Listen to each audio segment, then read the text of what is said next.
여러분의 삶에 우리 주님이 동행하시고 또 날이 갈수록 주님 주신 기쁨과 은혜가 여러분의 삶에 더 깊어져가는 은혜가 있기를 기도하고 또 소원합니다. 여러분, 재능 낭비, 얼굴 낭비 뭐 이런 얘기 들어보신 적 있어요? 네, 가진 재능이 많은데 그 재능들 잘 못 쓰고 묵혀둘 때, 또 얼굴 외모는 너무 멋지고 아름다운데 그 얼굴을 합당한 데 쓰는 게 아니라 좀 생뚱맞은 데 사용할 때 재능 낭비, 얼굴 낭비라는 말을 씁니다. 저 아는 분 지인 통해서 공부 많이 하신 분이 집안에서 살림만 한다는 얘기도 들어서 또 공부했던 것이 아깝다는 얘기도 들어봤는데요. 우리가 뭔가 많은 것을 했고 많은 것을 가졌는데 적절하게 활용하지 못할 때, 효율적이지 못하다고 느낄 때 낭비라는 표현을 씁니다. 그러니까 경제학 용어에서도 어떤 때 쓰냐면 자원은 희소한데 그 희소한 자원으로 최소 비용으로 최대한의 그것을 얻어내기 위해서 그것을 최소의 투자와 최대의 만족을 위한 선택과 소비가 일어나는데, 그러면 낭비를 최소화해야 더 많은 만족을 얻을 수 있다라는 그 경제 원칙이 있는 거죠. 그래서 우리가 알고 있는 그 낭비라는 의미 자체가 굉장히 부정적이고요. 부정적 인식부터 딱 떠오르게 되는 거예요. 여러분, 낭비하면 뭐가 떠오르세요? 그때 그거 샀어야 되는데, 이럴 땐 낭비란 말 쓰지 않아요. 그죠? 언제 낭비란 말 써요? 이미 가지고 있는 것을 제대로 쓰지 못하고 효율적이지 못할 때 쓰는 말이 낭비입니다. 성경에서 대표적으로 낭비의 예 하면 여러분 떠오르는 본문이 있을까요? 장면이 있을까요? 옥합을 깨뜨렸던 여인, 향유를 허비했던 여인, 그 장면 연상이 되세요? 예수님이 베다니의 나병 환자 시몬의 집에 계실 때 한 여인이 예수님께 와서 예수님 머리에 옥합을 깨뜨려서 이렇게 붓습니다. 식사하시는 예수님에 갑자기 그 향유를 부었어요. 그러니까 주변에 있던 사람들이 깜짝 놀랐습니다. 요한복음에서는 예수님의 발에 부었다고도 표현하는데요. 마리아가 했다고 하는데, 향유는 당시에 노동자가 300일을 일해야 되는 1년이죠. 거의 300데나리온의 가치를 가지고 있어서 거의 1년의 품삯이니까 지금으로는 따지면 몇만 불의 가치를 가지고 있는 기름, 향기로운 기름입니다. 그 향유를 한 번에 다 허비해버린 거예요. 그러니까 나눠서 쓰는 것도 아니고, 여러분 혹시 뭐 향수 같은 거 사용하세요? 화장품 같은 거 사용하시죠? 그거 잠깐 발라도 냄새가 오랫동안 지속되잖아요. 그런데 한 통을 다 부어버리면 어떨 것 같으세요? 그것과 비교할 수 없게요. 한 550ml에서 한 850ml 정도 되는 한 옥합이 그 정도 된다고 하는데요. 그 한 기름을 온전히 예수님께 다 쏟아 부었던 거예요. 그리고 옥합의 그 뚜껑이 엘레베스터라고 하는 이집트의 특산품이었어요. 그러니까 여인들이 결혼을 위해서 준비하는 예물이기도 하고 또 장례를 위한 물품이기도 한 이 옥합 한두 방울이 아니라 수백 명이 사용할 수 있는 전부를 예수님께 다 부었던 거예요. 그랬더니 주변에 있었던 제자들의 반응이 어땠을까요, 여러분? 여러분 딱 들으시면 어떠세요? 여러분도 어떤 반응이 나오세요? 제자들도 비슷한 반응을 했어요. 우리 마태복음 26장 8절 말씀 함께 보겠습니다. 함께 하시죠. 시작. 제자들이 보고 분개하여 이르되 무슨 의도로 이것을 허비하였느냐. 이 허비가 바로 낭비하는 거죠. 헛되이 쓰는 것이잖아요. 시간이나 재물을 헛되이 쓴다라는 것이 낭비의 사전적 의미인데, 이 허비의 의미도 같은 의미를 가지고 있습니다. 여러분, 계산해보니 순간 이 값비싼 걸 한 번에 아까워하면서 이 제자들은 낭비했다, 허비했다고 표현하는데, 어쩌면 이 장면은 현대를 살아가는 우리가 보기에도 굉장히 효율적이지 않은 장면일 수 있습니다. 우리가 효율 중심의 세상을 살면서 효율을 가치 있게 여기는 삶을 살기 때문에 어떻게 하면 조금만 더 노력하고 더 많은 결과를 얻을지, 또 조금의 투자를 통해서 많은 이익을 얻을 수 있을지가 우리가 관심 갖고 마음 쓰고 에너지 쏟고 하는 큰 관심사라는 거예요. 여러분, 지난번에 주식 얘기했다가 얘기하지 말라고 요즘 장이 안 좋다고 혼났는데, 여러분 자체가 잘못됐다고 얘기하진 않습니다. 그러나 우리가 모든 것에 이유가 다 있어야 하고 어떤 최소한의 노력으로 최대의 이익을 누리는 것이 이 시대의 미덕이 되어버렸다라는 것에서부터 여러분 이 본문과 오늘 말씀에 대한 이해를 함께 좀 해나갔으면 좋겠어요. 그러니까 제자들도 바로 나왔던 반응이 이 일이 어떤 의미를 갖는지보다 그 가지고 있는 물질의 가치의 효율, 효용성, 그 가치를 가지고 판단하기 시작해버리니까 자기들 거 아니거든요. 그런데 화를 내요. 이거 팔아서 가난한 사람 줄 수 있잖아 하면서 이 효율성과 효과로 이 예수님께 나와 예수님을 사랑하는 마음으로 부었던 이 여인의 그 행위를 판단하고 비난하는 겁니다. 그런데 예수님은 이것이 낭비가 아니라는 것을 아셨어요. 그가 나의 장례를 준비한다고 예수님의 장례를 준비하는 행동이었고 예수님을 향한 그녀의 온전한 사랑을 그 옥합을 깨뜨려 붓는 한 번의 행위로 표현했던 사랑의 고백이었기 때문입니다. 26장 10절에 그래서 예수님이 이렇게 말씀하세요. 예수님이 아시고 그들에게 이르되 너희가 어찌하여 이 여자를 괴롭게 하느냐. 함께 보실까요? 읽어보실까요? 그가 내게 좋은 일을 하였느니라. 제자들은 허비했다고 표현했고요. 예수님 뭐라고 표현하세요? 좋은 일을 했다고 표현하고 계십니다. 여러분 어떤 평가가 맞냐면요. 세상의 평가가 아니라 예수님이 하신 말씀의 평가가 옳고 맞는 기준인 줄 믿습니다.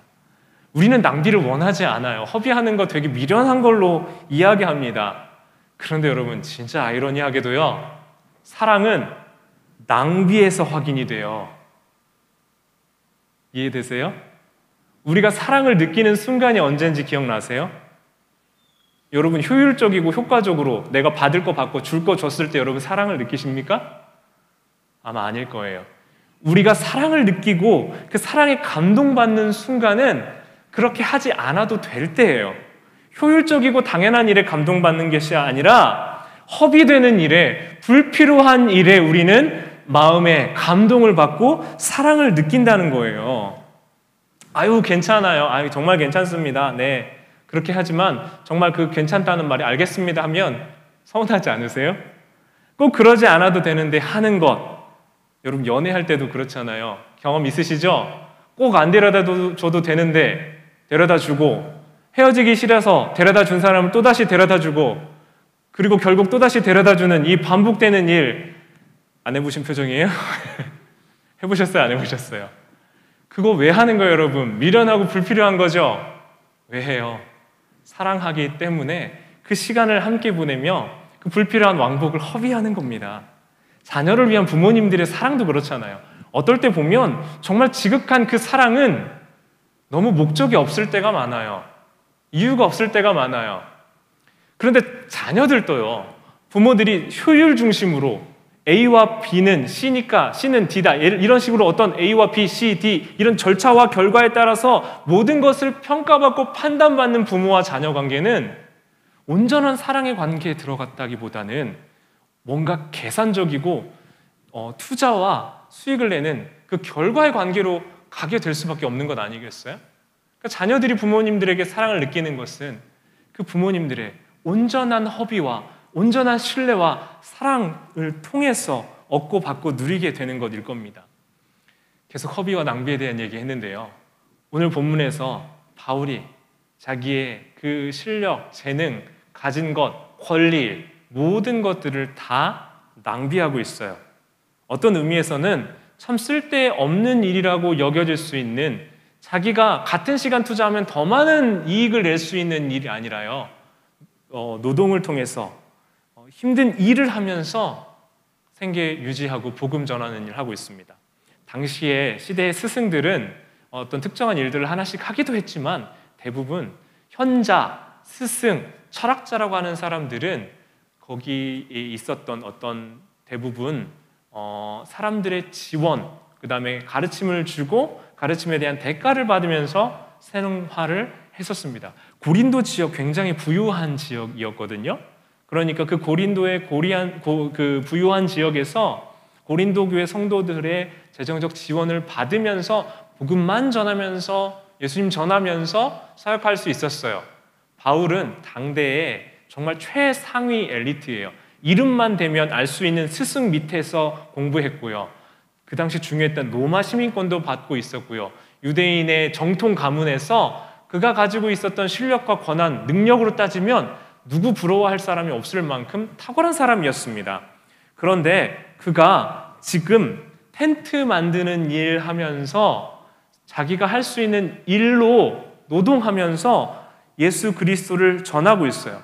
노동이 나쁘고 부족한 게 아니라 여러분, 효율로만 따지는 이 세상에서는 가급적이면 더 많은 능력이 있다면 이 노동보다는 내 에너지와 힘이 조금 들어가는 일을 통해서 더 많은 수익 누리는 것이 더 효율적이고 똑같고 잘한 결정과 판단이라고 우리는 생각하고 사는 시대를 살아가고 있기 때문에 우리의 눈으로 보면, 이 시대의 눈으로 보면 바울은 차라리 가르침을 주고 돈을 받았다면 훨씬 더 여유 있고 편하게 자기의 삶을 일을 할 수 있었던 거예요. 그는 그래서 지원받는 것 자체를 부정하냐, 후원받는 것 자체에 대해서 부정하냐, 그렇지는 않습니다. 그러나 고린도 성도들이 만약에 바울에게 후원하면서 그의 가르침을 받는다고 생각해 보세요. 지금도 바울의 권위를 인정하지 않고 싸우고 안 좋게 난리가 나 있는 상황에서 그가 물질 때문에 복음 전하고 이런 말 한다라고 오해하기 딱 좋은 상황이었습니다. 그러니까 바울은 물질의 지원, 재정 지원 받지 않으면서 오직 바울에게 전해주셨던 그 복음의 그 말씀의 능력을 온전히 고린도 성도들에게 전하기를 원했던 거예요. 그래서 에너지 낭비, 효율 낭비, 실력 낭비, 바울이 하고 있는 게 바로 그거였습니다. 그런데 바울이 왜 그렇게 하냐면요, 12절에서도 그리스도의 복음에 아무 장애가 없게 하려고 고백했고, 복음을 위해서, 이것이 꺼리낌 없게 전해지기 위해서 그렇게 하기도 하지만 9장 17절에 하나의 단어가 나오는데 이것이 모든 것들을 좀 설명해 주는 것 같습니다. 9장 17절 말씀 같이 한번 보시죠. 시작. 내가 얻으려니와 내가 자의로 아니한다 할지라도 나는 사명을 받았노라. 바울이 뭘 받았습니까? 사명을 받았습니다. 자의로도 하고 기쁨으로도 하지만 그가 받은 사명 때문에, 복음 전하는 일을 기쁘게 하면서도 그의 사명 때문에라도 이 일을 기쁨으로 하고 있다, 감당하고 있다라고 이야기합니다. 그가 이렇게 이야기하는 이유는 너무 명료해요. 효율보다 사명이 중요하기 때문에 그렇습니다. 효율보다 부르심이 더 중요하기 때문입니다. 여러분 정말 그래요. 효율보다 사명, 효율보다 부르심인 줄 믿습니다. 때론 내가 하고 있는 일, 사는 삶을 돌이켜볼 때 가끔 여러분 그런 생각 들 때 있으세요? 내가 왜 여기서 이러고 있지? 아쉽다. 조금 더 내 능력이 발휘될 수 있으면 좋겠는데 싶은 생각이 들 때도 있으실 거예요. 그런데 그때는 효율, 가치로 내 자신을 보지 마시고 하나님의 사명, 부르심이 어디에 있는지를 점검하고 확인하셔야 되는 거예요. 바로 뒷장, 오늘 9장 봤잖아요. 10장에 가면 이스라엘과 고린도가 지었던 4가지 죄가 나와요. 뭐냐면 우상숭배와 음행과 주를 시험하는 것과 마지막 한 가지가 뭐냐면 원망이에요. 근데 이 4가지가 뭐 같은 차원의 문제라고도 생각되지만 우리가 가장 자주 하시는 게 뭐예요, 여러분? 이 넷 중에서 아마도 원망일 거예요. 그리고 우리가 생각하기에 이 4가지 죄 중에서는 그래도 높은 단계의 문제는 아니다, 큰 잘못 아니라 중요한 잘못부터 이렇게 순서대로 써놨구나 생각하실 수 있지만 이 4가지 잘못은 이스라엘이 똑같이 범했던, 고린도 교회가 지금 범하고 있는 같은 범주에 담겨있는 잘못이라는 거예요. 이 동급의 잘못으로 원망이 들어가 있는 이유가 뭐예요? 우리 참 일상에서 쉽게 원망하고 후회하고 하는 것 같은데 왜 그럴까요? 원망한다는 건요, 하나님이 지금까지 우리에게 행하셨던 일, 그리고 지금 하고 계신 일, 앞으로 우리의 미래에 하실 일을 불신하는 것이기 때문에 그래요. 그래서 원망이 그렇게 큰 죄인 거예요. 하나님 신뢰하지 않고, 하나님 믿지 않고, 하나님 인정하지 않는 행위가 바로 원망이다라는 거예요. 내 삶이 그분의 신실한 손 안에, 약속 안에, 언약 안에 있다는 것을 거절하는 행위가 바로 원망이에요. 그래서 원망은 큰 죄라는 겁니다. 우리의 생각은 필수적으로, 필연적으로, 자연스럽게 자꾸 효율적인 걸 쫓아가요. 내 인생도 이랬으면 더 효율적이었을 것이고, 내 인생도 이랬으면 더 나았을 것이었을 텐데, 그랬을 걸, 이랬을 걸, 저랬을 걸 하고 생각해요. 그래서 그 효율로 인해서 우리 마음에 낙심이 와요. 내가 그때 이랬으면, 이랬으면 좋았는데.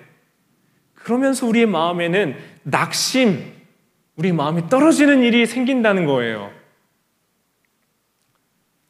자기 스스로에 대한 평가와 판단도 내가 좀 더 나은 상황과 삶의 여건과 대접을 받을 수 있는 사람이라고 생각해요. 뭐 나쁘다고 얘기할 수 없어요. 더 높은 시급, 그 다음에 대우 찾습니다.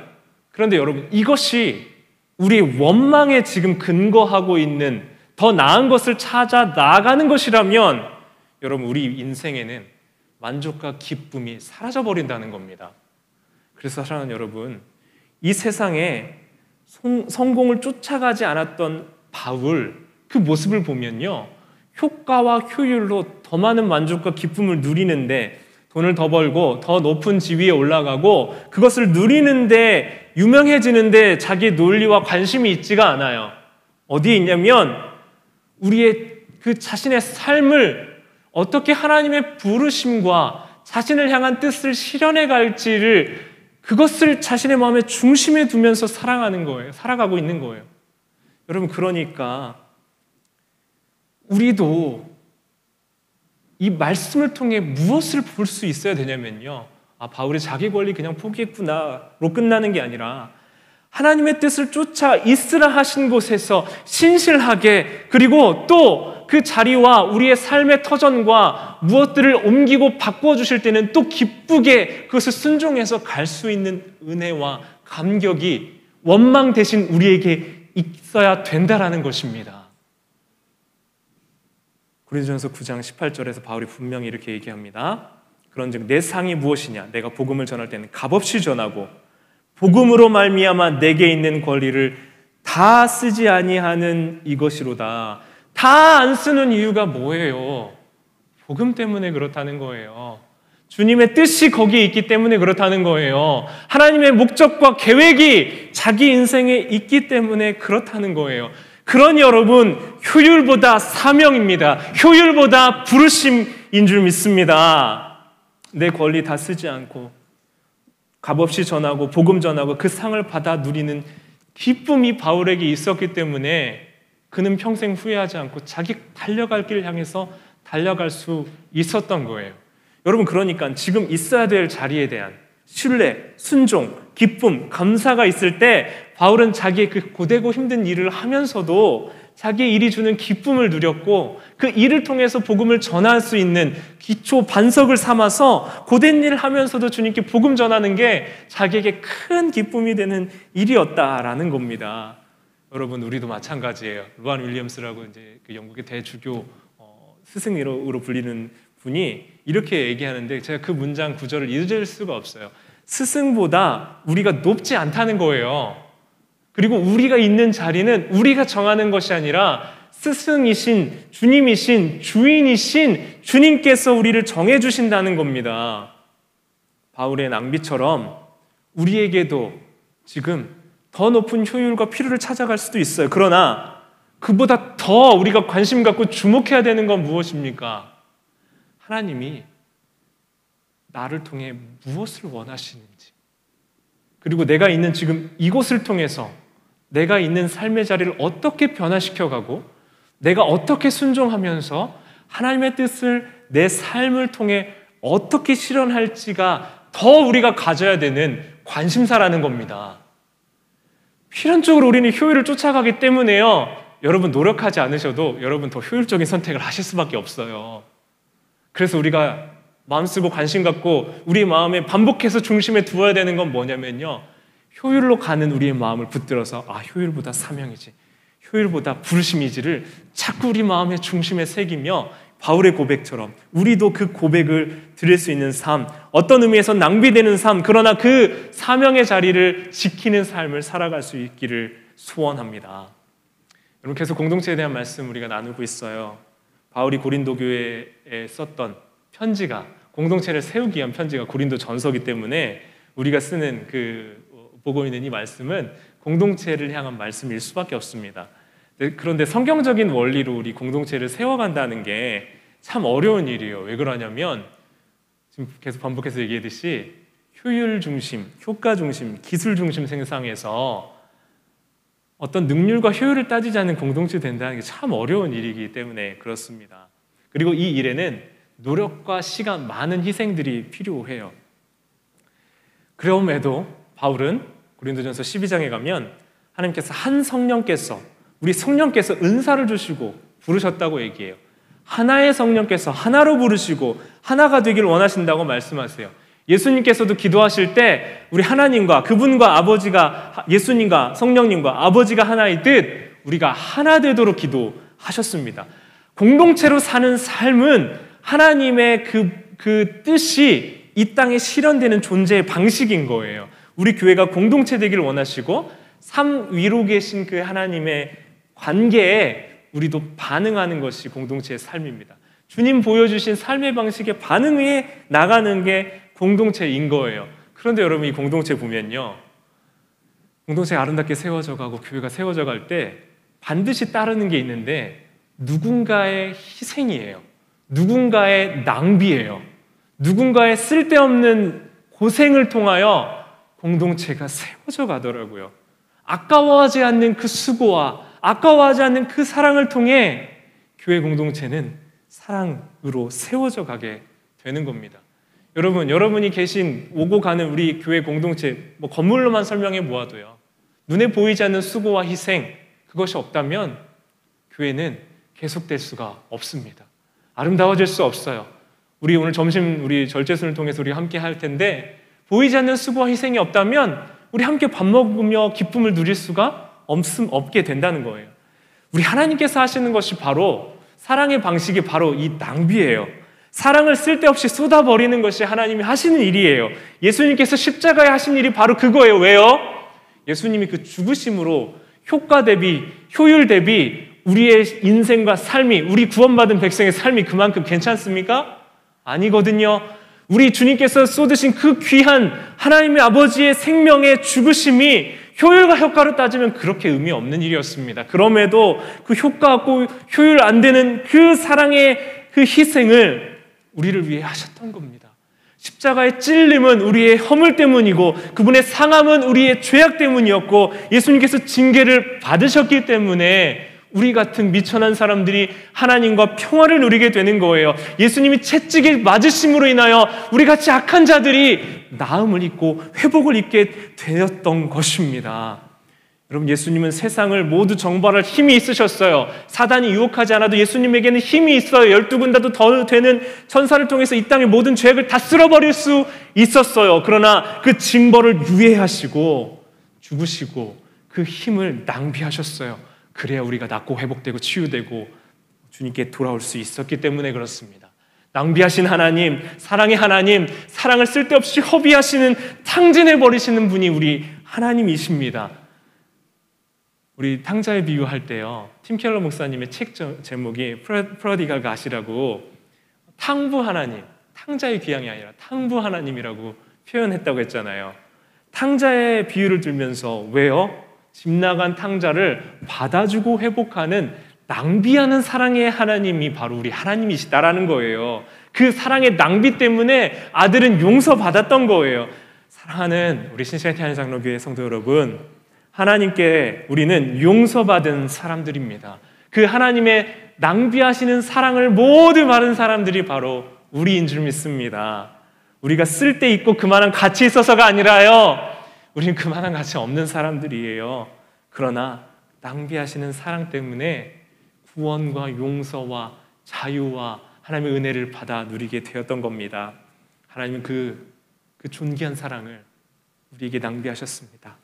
그 낭비하시는 사랑으로 우리를 고귀하다, 존귀하다, 사랑받는 자녀들이라고 말씀하고 계십니다.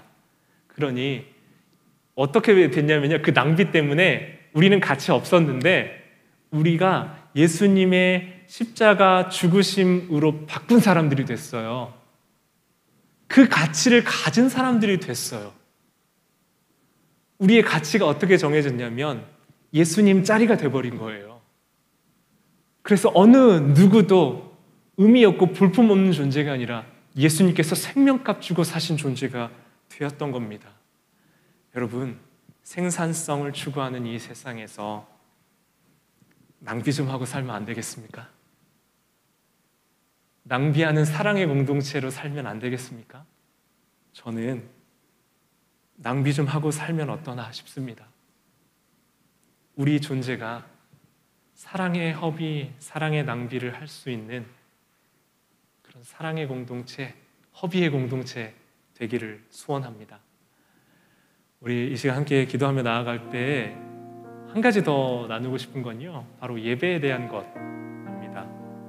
마르바돈이라는 예배학자가 이런 표현을 했습니다. 고귀한 시간 낭비, 예배라는 책을 썼어요.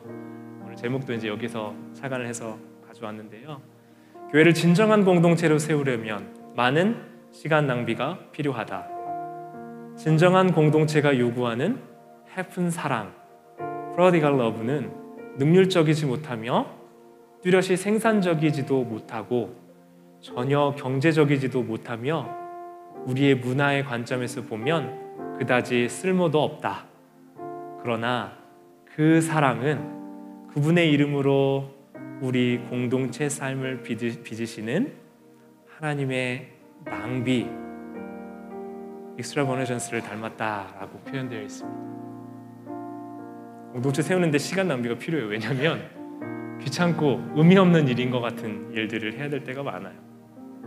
해픈 사랑, 이 프로디갈 러브를 위해서는 능률적이지도 못하고 생산적이지도 못하고 경제적이지도 않아요. 문화 관점에서도 보면 내가 원하고 좋아하는 취미 즐기는 게 낫지. 이 주일날 때로는 나랑 안 맞는 사람들과 순모임하면서 저게 얘기 맞나 싶은 이야기들에 귀를 기울이면서 해야 될 때가 있잖아요. 그러나 우리가 구원받았고 그 낭비하시는 하나님의 사랑을 받았기 때문에 그 낭비하시는 하나님의 존재 방식을 따라 우리도 우리의 곁을, 우리의 경계를 내어줄 수 있는 그런 공동체로 나아갔으면 좋겠습니다. 특별히 그걸 위해서 뭐가 먼저 돼야 되냐면요, 이 시간이 예배로 낭비되는 시간이 되어야 돼요. 거룩하고 고귀한 시간 낭비, 하나님께만 허비하는 시간, 하나님께만 드려지는 시간, 효율 생산 따지지 않고 하나님께 온전히 옥합을 깨트린 마리아가 부어드렸던 그 옥합의 고백처럼 주님께 사랑의 고백을 부어드리고 우리의 마음을 드리는 시간이 이 예배 시간이 되어야 되는 겁니다. 그러니까 여러분, 예배는 여기 딱 오셔서 시작되는 게 아니에요. 11시 30분 시작이 아니라 여러분이 아침을 드시고 씻고 가장 좋은 옷 아니더라도 깨끗하고 정갈한 옷 입고 준비하고 교회를 향하는 그 모든 걸음에서부터 우리 드려지는 예배가 시작되는 거예요.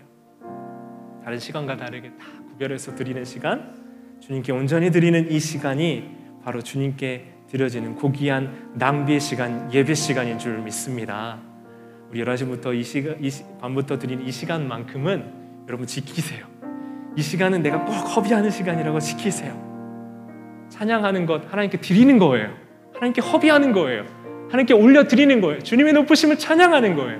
그럼 말씀 듣고 주님께서 내게 말씀 주시는 것 듣는 거예요.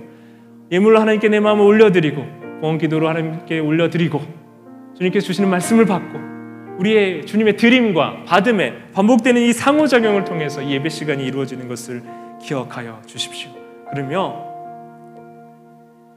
낭비하며 사는 인생, 허비하며 사는 인생, 그래야 울리는 꽹과리 같은 인생 말고요, 진정 사랑으로 충만한 그리스도의 사랑으로 살아가는 낭비 전문가로 살아가는 우리 모든 성도들 되시길 소원합니다. 이 시간 같이 기도하며 나아갈 때 오늘 처음 배웠던 찬양 있으시죠? 교회가 교회되고 예배가 예배되는 것 우리가 온전히 낭비할 때 가능합니다. 우리가 한 분 하나님께 집중하고 주님의 뜻을 따라 우리의 삶이 드려질 때 가능해요. 우리 같은 고백으로 한 마음으로 함께 주님께 찬양합니다.